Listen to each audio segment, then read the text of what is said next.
Saat Belanda menyerbu Aceh, mereka membawa budak-budak dari Jawa yang didatangkan guna membantu aksi militer mereka.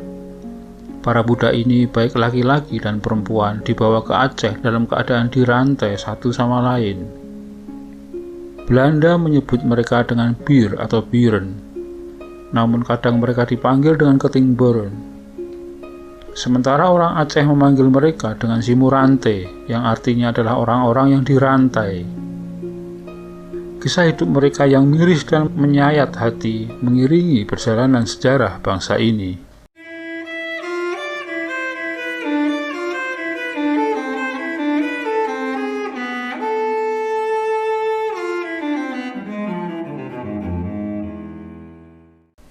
Namun sebelum dilanjutkan video ini, mohon bantuannya untuk mengklik tombol subscribe di bawah ini bagi Anda yang belum berlangganan channel ini agar Anda tidak ketinggalan update terbaru dari channel ini.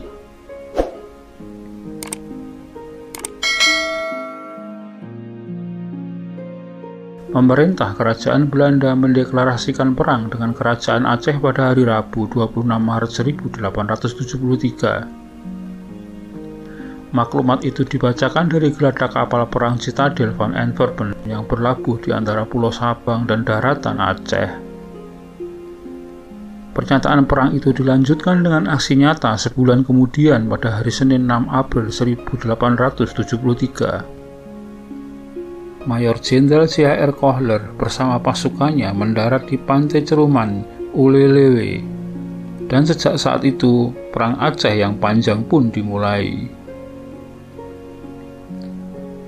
Selain membawa ribuan tentara Belanda bersama tentara bayaran dari Eropa dan dari berbagai daerah, Belanda juga menyertakan lebih dari 1.000 pekerja paksa atau budak dari Pulau Jawa yang 220 orang diantaranya merupakan budak perempuan.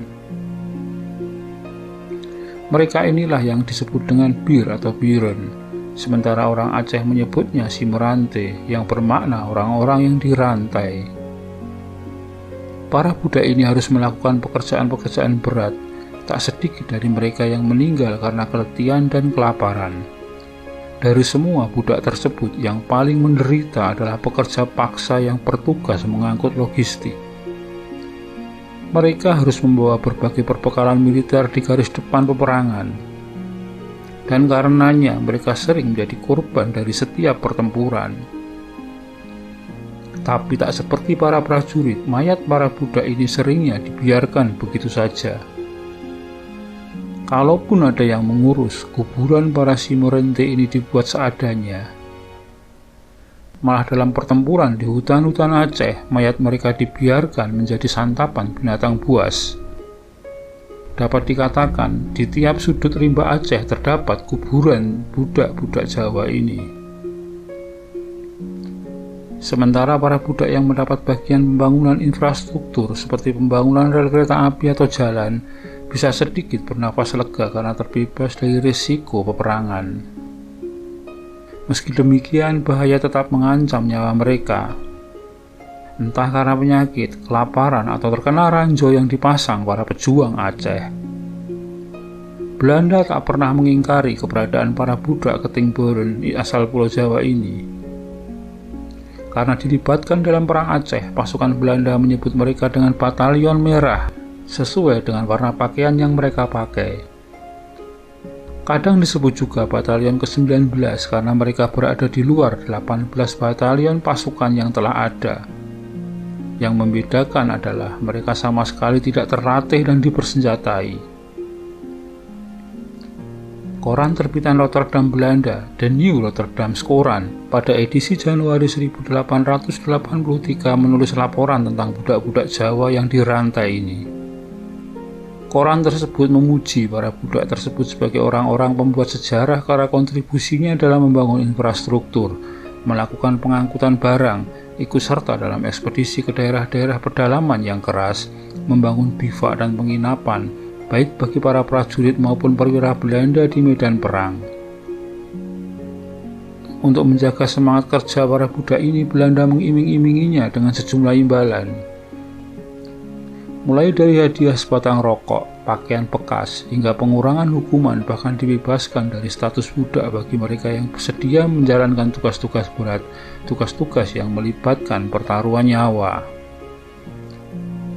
Salah satu contoh heroisme para budak ini adalah saat sekitar 150 pasukan Belanda dikepung pejuang Aceh di bivak wilayah Meredu.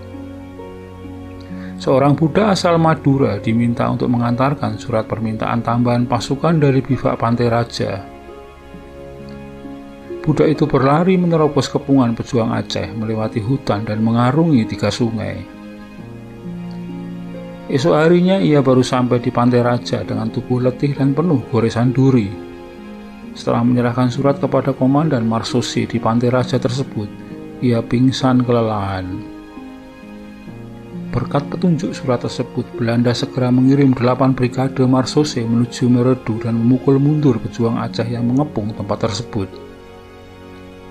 Sebagai imbalan atas keberhasilan membawa surat itu, budak itu diberi semangkuk coklat, roti, dan seiris daging. Sungguh imbalan yang sangat tidak setara dengan resiko yang dia alami. Namun budak tersebut terhitung masih beruntung, karena lebih banyak dari teman-temannya yang tidak diketahui lagi keberadaannya, tak tercatat nasibnya atau tak diketahui kuburnya. Guna mencegah pemberontakan para budak serta memudahkan pengawasan mereka, Belanda juga menerapkan politik adu domba di antara mereka. Beberapa orang dari budak-budak itu diberi posisi sebagai mandor atau pengawas dengan sedikit kelebihan fasilitas dan kelonggaran. Mereka diberi wewenang menghukum teman mereka sendiri dan mengawasi kinerja rekan-rekan mereka, termasuk menangkap para budak yang curang seperti membuang beban saat dalam perjalanan atau mencuri cadangan makanan. Seperti yang menimpa para budak pengangkut barang rombongan tentara Marsose pimpinan Letnan Sinai pada tahun 1905. Saat itu 400 orang budak sedang mengangkut logistik dari Kuala Simpang. Mereka diawasi oleh 2 pasukan infanteri bersenjata 40 karabin dan bayonet. Seorang tentara ditugaskan mengawasi 10 orang budak. Saat tentara pengawas itu lengah, para pekerja paksa yang mengangkut jenewer, yakni sejenis minuman keras dan berkaleng-kaleng minyak tanah, sengaja menumpahkannya di jalan dengan cara membenturkan kaleng-kaleng tersebut ke bebatuan di tebing. Mereka tak sanggup mendaki gunung dan menuruni lembah dengan beban berat yang diikat di punggungnya itu. Sementara para budak yang mengangkut tenda dan kasur, salah satu bawaan yang paling dibenci mereka karena berukuran besar dan berat serta kasar, sengaja menghanyutkan barang ketika melintasi sungai. Akibatnya, jika mereka ketahuan mendapat ganjaran hukuman siksaan dari mandor atau pengawas yang berasal dari kalangan mereka sendiri. Tragisnya, ketika rombongan budak ini menyeberangi sungai Wihni Oreng di kawasan Berawang Tingkem, mereka ditembaki pejuang Aceh dari seberang. Mereka terjebak di tengah sungai yang dalam dan deras arusnya dengan beban berat di punggung mereka.